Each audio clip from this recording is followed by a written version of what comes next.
आपने अभी तक कक्षा 12वीं के गृह विज्ञान विषय के चतुर्थ पाठ तक अध्ययन किया। आज हम गृह विज्ञान पुस्तक के 5वें अध्याय प्रजनन स्वास्थ्य एवं यौन संबंधी रोग पर चर्चा करेंगे। तो आप सभी पूर्ण मनोयोग से आप वीडियो देखें और अध्ययन करें। प्रजनन स्वास्थ्य का तात्पर्य। प्रजनन स्वास्थ्य का तात्पर्य है स्त्रियों तथा पुरुषों में उनके प्रजनन अंगों में किसी प्रकार का संक्रमण, अवरोध, रोग आदि व्याधि न हो और वे स्वस्थ संतानों को जन्म दे। रोग, संक्रमण एवं अवरोध रहित प्रजनन तंत्र स्वस्थ प्रजनन तंत्र कहलाता है। स्त्री प्रजनन अंग दो प्रकार के होते हैं। बाह्य प्रजनन अंग जैसे लघु तथा वृद्ध भगोष्ठ, वार्थोलिन ग्रंथियाँ, भग शिश्निका एवं मूत्र छिद्र। दूसरा आंतरिक जनन अंग जैसे योनि छेद, योनि, गर्भाशय, डिंब ग्रंथियाँ तथा प्रजनन अंग, वृषण, शुक्रवाहिका, शुक्राशय, प्रोस्टेट ग्रंथियाँ तथा शिशन पुरुष के प्रमुख प्रजनन अंग होते हैं। शुक्राणुओं का निर्माण वृषणों में होता है। स्वस्थ प्रजनन के लिए ध्यान रखने योग्य बातें: विवाह की उम्र, शारीरिक स्वच्छता, प्रजनन क्षमता, मानसिक स्वास्थ्य, संतुलित आहार, गर्भधारण अंतराल। जो रोग यौन संपर्क के कारण फैलते हैं गुप्त या यौन रोग कहलाते हैं, जैसे एड्स, गोनोरिया, सिफिलिस आदि। एड्स का पूरा नाम एक्वायर्ड इम्यूनो डेफिशिएंसी सिंड्रोम है। यह एक लाइलाज बीमारी है। यह संक्रमण रोग है जो कि इम्यूनो डेफिशिएंसी वायरस नामक विषाणु से फैलता है। एड्स की रोकथाम के लिए राष्ट्रीय एड्स नियंत्रण कार्यक्रम चलाया जाता है। HIV संक्रमण फैलने के कारण: असुरक्षित यौन संबंध, बिना जांचा हुआ संतुलित रक्त रोगी को चढ़ाने से, संक्रमित सुई व सिरिंज से, संक्रमित व्यक्ति के अंग प्रत्यारोपण से, HIV संक्रमित मां के होने वाले बच्चे को स्तनपान से। HIV नहीं फैलने के कारण, यदि ये कारण जो हैं इनसे कभी भी HIV नहीं फैलता है। संक्रमित व्यक्ति के दैनिक प्रयोग की वस्तुओं, साथ साथ खाने से, सार्वजनिक स्नानागार व शौचालय का प्रयोग करने से, हवा में खांसने या छींकने से, कीट पतंगों, मच्छर, जू, खटमल के काटने से। एड्स से बचाव के उपाय के लिए निम्न सावधानियां बरतनी चाहिए। जीवन साथी के अलावा अन्य किसी से यौन संबंध स्थापित नहीं करना चाहिए। यौन संबंधों में कंडोम का प्रयोग करना चाहिए। मादक औषधियों के आदि व्यक्तियों द्वारा सुई व सिरिंज का साझा प्रयोग नहीं करना चाहिए। एड्स से पीड़ित महिलाओं को गर्भधारण नहीं करना चाहिए। रक्त चढ़ाने से पहले उसकी जांच करा लेनी चाहिए। किसी का प्रयोग किया ब्लेड काम में नहीं लेना चाहिए। संदेह होने पर HIV की जांच करानी चाहिए।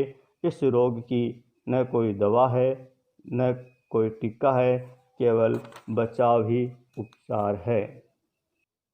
अब हम सिफिलिस रोग के बारे में जानते हैं। यह एक विशेष प्रकार की कीटाणु ट्रेपोनिमा पेलोडम से होता है। ये यौन संपर्क द्वारा फैलता है। ये लंबी अवधि का रोग है।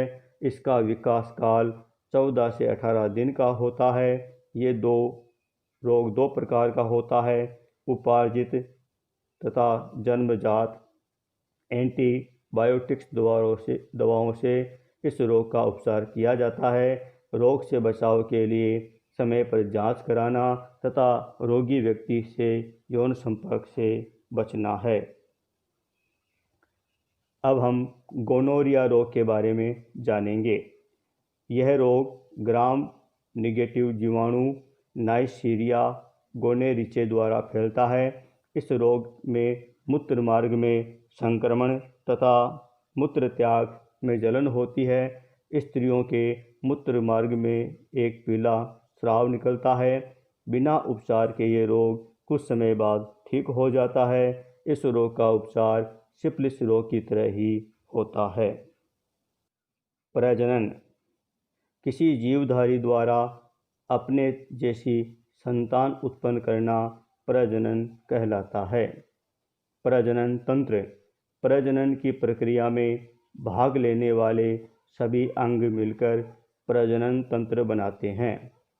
प्रजनन क्षमता संतान उत्पन्न करने की क्षमता प्रजनन क्षमता कहलाती है। गर्भ माँ की कोख में उपस्थित अपूर्ण विकसित शिशु गर्भ कहलाता है। यौन रोग यौन संपर्क से होने वाले रोग यौन रोग कहलाते हैं। HIV का पूरा नाम है ह्यूमन इम्यूनो डेफिशिएंसी वायरस। रक्त आधान एक व्यक्ति का रक्त दूसरे व्यक्ति को चढ़ाना रक्त आधान कहलाता है। उपार्जित रोग ऐसे रोग जो जन्म से नहीं होते किंतु जीवन की किसी अवस्था में हो जाते हैं उपार्जित रोग कहलाते हैं। जन्मजात रोग ये रोग जन्म से ही होते हैं अर्थात विरासत के रूप में मिलते हैं, जन्मजात रोग कहलाते हैं। स्वस्थ प्रजनन हेतु स्त्री व पुरुषों को निम्न बिंदुओं पर ध्यान देना चाहिए। नंबर 1 विवाह की उम्र, नंबर 2 शारीरिक स्वच्छता, नंबर 3 प्रजनन क्षमता, नंबर 4 मानसिक स्वास्थ्य, नंबर 5 संतुलित आहार, नंबर 6 गर्भधारण अंतराल और नंबर 7 गर्भावस्था में नियमित जांच। यौन रोग की रोकथाम के उपाय वेश्यावृत्ति पर पूर्ण रूप से सरकार को रोक लगानी चाहिए। समय समय पर चिकित्सकीय जांच करवाते रहना चाहिए। रोगी व्यक्ति के साथ यौन संबंध स्थापित नहीं करने चाहिए। विद्यालयों व महाविद्यालयों में यौन शिक्षा देने की व्यवस्था होनी चाहिए। रोगों से बचाव ही वास्तव में उपचार है। ये कथन यौन रोगों पर मुख्य रूप से चरितार्थ होता है। संक्रमित सुई व सिरिंज का उपयोग नहीं करना चाहिए। अधिकतर यौन रोग के जीवाणु पेनिसिलिन के प्रति काफ़ी संवेदनशील होते हैं तथा एंटीबायोटिक दवाओं से मर जाते हैं, अतः इनका प्रयोग रोग होने पर करना चाहिए। निषेचन जब एक शुक्राणु डिंब या अंडक में प्रवेश करता है तो यह क्रिया निषेचन कहलाती है। एड्स के बारे में आप क्या जानते हैं? एड्स यानी कि उपार्जित प्रतिरक्षा नाशक रोग समूह है, जिसका अर्थ यह है कि एड्स मनुष्य जाति में स्वाभाविक रूप से शुरू नहीं हुआ बल्कि मनुष्य जाति के अपने ही कर्मों के कारण उपार्जित हुआ। ये एक संक्रमित रोग है जो HIV नामक विषाणु के संक्रमण के फलस्वरूप होता है। एड्स रोगी में निम्न बीमारियों के लक्षण देखे जाते हैं। एड्स के रोगी में वजन घटना, बुखार, दस्त लगना, खांसी, चर्म रोग तथा अनेक प्रकार की बीमारियों जैसे टीबी, निमोनिया, कैंसर आदि के लक्षण देखे जा सकते हैं। HIV संक्रमित व्यक्ति को HIV पॉजिटिव कहते हैं।